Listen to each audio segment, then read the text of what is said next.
كطب خزائية باكور رجالات سوريا مهبل شيرز دعوتي أخفتني دكن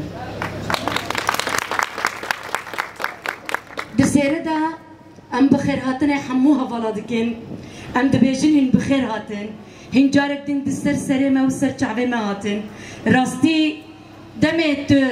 أنجامكي جن بفي آوازه دبینه انسان دکوه هیجانه هذا پروژه بر آپو پروژه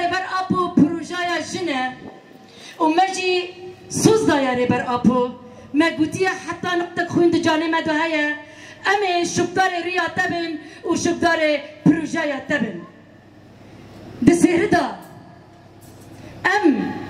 و فرع بچوک اب مرکز بی و اب نوفند بی و جنوفند که اب حزارا نوفند ورن فاکرن دسیره دا ام لريبر أبو بيروز دكن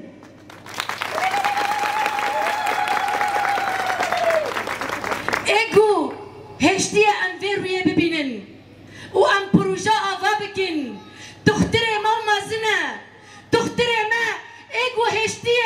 أم بازادية خبانكن وأم خلاص بكن ريبر عبد الله وجلانا وجارك دين أم بشنا خا لهمبر الشهيدة لهمبر فرماندار نكشتي ايجو جان خا ورحي خا دتاوين جبونا جن بجيان خا آزاد بكي أم هفاري فين دعواتك جبونا ستارة راكي كرمت هفاري فين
نافي مريم حمودة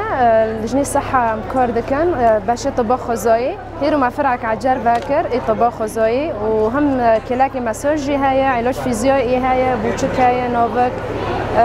حر كوري خزاي يعني ملات برفيقو زيادة صار درماني كيماوي دكي وطبعا ضروري خوشي برا ام دخوزن ام في فكرة دي سوبالو بكن يعني بخو طباخ خزاي دست بيكي دويا وسركفتني دخوزن شابالا رو أبي مهيبينه أنظمي كوميدي تندرستي عن كراستاري حلبة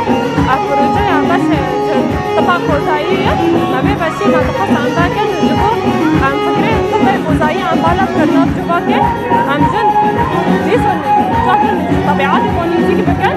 عن حرتش تكيما درمانة الكيماوي عن بكن أبا شو وكي تداوية تداوية مثلا وقت بوجك نوفك حتى اشتكي ومعصوب جيت جبوا يشاكي بشتين ولنجين وتداوي بأعشاب طبيعية أعشاب يكونوا خزائي وك درموني كمخينة وحرد اشتكيوني هذا هدفنا